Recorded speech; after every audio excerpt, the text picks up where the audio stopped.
class 6. Today we start your next topic, name of the land. In the name of the land, most usually हम भारत के लिए, अपने देश के लिए दो नामों का यूज़ करते हैं, एक इंडिया और दूसरा भारत। ये दो शब्द हैं जिनसे हम अपने देश को जानते हैं। The word India comes from the Indus, जो इंदुस नदी है उस शब्द से ये हमारा जो नाम था इंडिया वो आया। कॉल्ड सिंधु इन संस्कृत, जिसको संस्कृत भाषा में हम सिंधु के नाम से जानते हैं।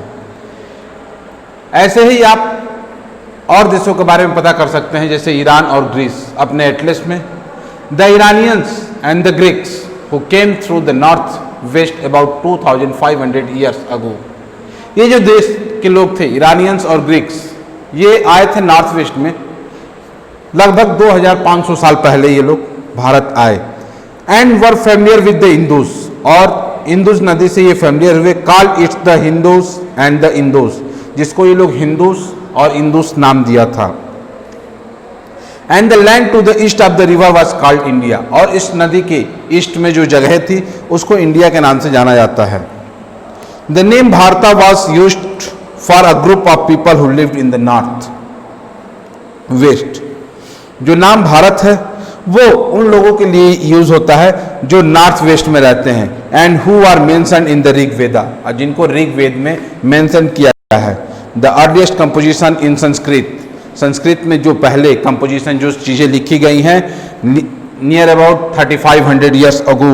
Letter it was used for the country, बाद में हमारे देश के लिए यूज हुआ।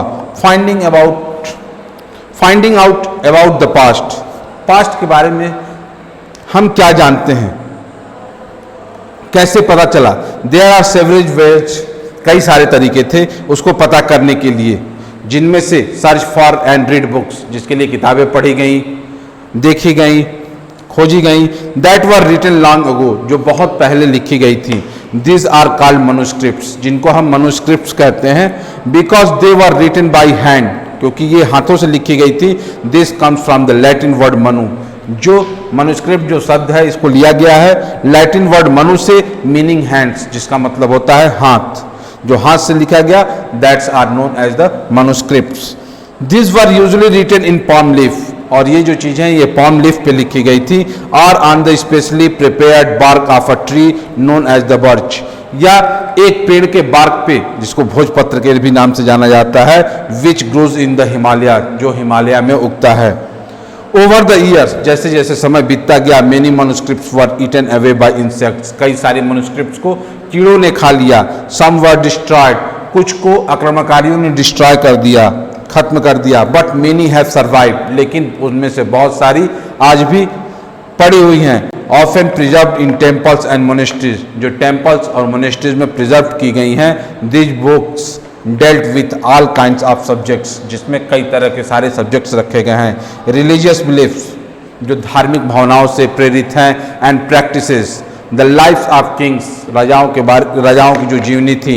मेडिसिन एंड साइंस, दवाओं के बारे में, और जो भी विज्ञान था उसके बारे में सारी चीज़ें रखी गई हैं। बिसाइड्स देयर वर इपिक्स, कई सारे इपिक्स भी थी, पोएम थी, प्लेस थे। Many of this were written in Sanskrit, और इनमें से बहुत सारी जो थी वो संस्कृत में लिखी गई थी। अदर वर रिटेन इन प्राकृत, उनमें से कई सारी जो थी प्राकृत लैंग्वेज में, लोकल लैंग्वेजेस थी जो वहाँ के ऑर्डिनरी लोग जानते थे।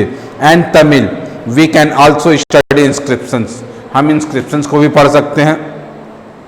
These are writing are relatively hand surfaces, ये जो थी ये हार्ड सर्फेसेस पे, पत्थरों पे लिखी गई थी या मेटल्स लीफ पे लिखी गई थी। सच एज स्टोन और metal, sometimes Kings got there orders inscribed so that people could see, read and ओबे देम। कई बार ऐसा होता था कि राजा अपने बातों को पत्थरों पे लिखवा देते थे, जिससे लोग उनको पढ़ें और उसका पालन करें। जिसमें रहना है तो कैसे रहना पड़ेगा। जैसे आज के डेट में हमारे पास कॉन्स्टिट्यूशन ऑफ इंडिया है, जिसके रिगार्डिंग हमारे ऊपर रूल किया जाता है और हम रहते हैं। वैसे पिछले समय में भी राजाओं के कुछ लॉज होते थे और उनको वो लोग हार्ड सरफेसेस पे, स्टोन्स पे या मेटल्स पे लिखवा देते थे और उनको पढ़ के पालन उनका करते थे।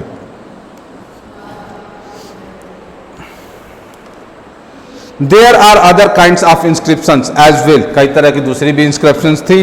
Where men and women including kings and queens, जिसमें आदमी और औरत, राजा और महारानी, ये लोग भी शामिल थे।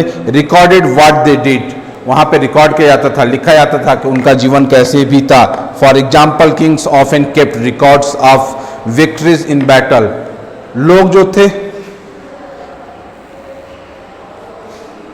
लोग रिकॉर्ड रखते थे, बैटल्स, युद्ध जो जीतते थे उसके भी रिकॉर्ड्स वो लोग रखा करते थे।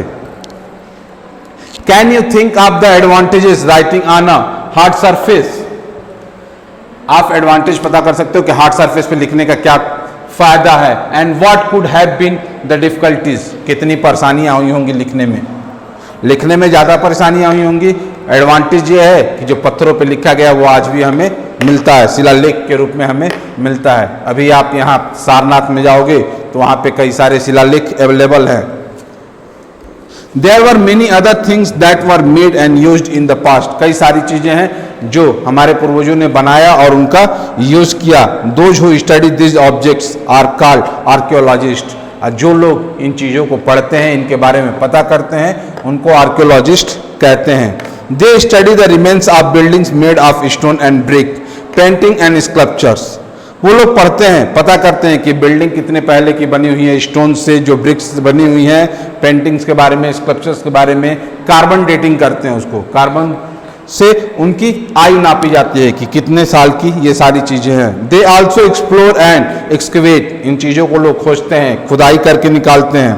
डिग under the surface of the earth, पृथ्वी के सरफेस के अंदर वो लोग खुदाई करते हैं और उससे प्राप्त होता है। जैसे अभी जयपुर के पास में एक सांभर जगह का नाम है, वहाँ पे 1000 पहले वो नगरी पूरी की पूरी जमीन जोत हो गई, जमीन के अंदर चली गई।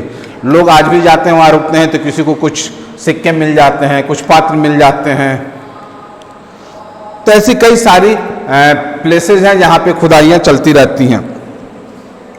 To find tools, weapon, pots, pans, ornaments and coins, वहाँ पे चीजें टूल्स खोजते हैं, weapons, pots, planes, ornaments and coins, सिक्कों की खोज होती है। Some of these objects may be made of stone, और इनमें से ज़्यादा जो चीज़ें होती हैं वो स्टोन की बनी होती हैं। अदर ऑफ बोन, दूसरी जो होती हैं हड्डियों से बनी होती हैं। बेक्ड क्ले, या मिट्टी को पका के बनाया गया जाता है, या किसी न किसी मेटल से बना होता है। Objects that are made of hard imperishable substance usually surviving for a long time, और जो चीज़ें कड़ी चीज़ों से बनी होती हैं वो लंबे समय के लिए सर्वाइव करती हैं, वो लंबे समय तक हमें मिलती हैं। Archaeologist also look for bones, archaeologist जो होते हैं वो बोन्स, हड्डियों के ढांचों की तलाश करते हैं। ऑफ एनिमल्स, जानवरों के, बर्ड्स, पक्षियों के, एंड फिश, मछलियों के। To find out what people ate in the past, ये पता करने के लिए कि लोगों ने पास्ट में पहले क्या खाया है। Plants remain survive for more rarely, plants का जो रिमेन होता है वो बहुत कम ही हमें मिलता है। इफ सीड्स ऑफ ग्रेन और pieces of wood have been burnt, अगर जो सीड्स होते हैं ग्रेन के या वुड का जो टुकड़ा होता है वो जल गया होता है, they survive in a charred form, तो वो कोल फॉर्म में सर्वाइव करता है। Do you think cloth is found frequently by archaeologist, क्या आपने सोचा है कि कपड़े भी पाए गए हैं किसी भी आर्कियोलॉजिस्ट के द्वारा। Historians that is scholar who study the past, इतिहासकार वो क्या होते हैं, स्कॉलर्स होते हैं जो पास्ट के बारे में पढ़ते हैं। Often use the word source to refer to the information found from manuscripts, और वो लोग उन सोर्सेज को, जो मनुस्क्रिप्ट से सोर्सेज उन्हें मिलती हैं, जो जगहों का पता चलता है, उसको वो लोग सामने रखते हैं। वन सोर्स आर फाउंड, एक बार अगर सोर्स पाया जाता है, learning about the past becomes an adventure, तो पास्ट के बारे में हम जो पढ़ते हैं वो एडवेंचर हो जाता है। As we reconstruct it bit by bit, और इसको बिट बाय बिट हम कंस्ट्रक्ट करते हैं। So historians and archaeologist are like detective, इसलिए इतिहासकारों को या आर्कियोलॉजिस्ट को हम लोग डिटेक्टिव कह सकते हैं कि वो लोग एक एक चीज को खोज खोज के निकालते रहते हैं। Who use all this sources like clues to find out about our past, जो इन सारी चीजों को क्लू के तौर पे यूज करते हैं हमारे पास्ट को पता करने के लिए। That's all for today. If you have any problem, then you will comment. We will reply it shortly. Thank you.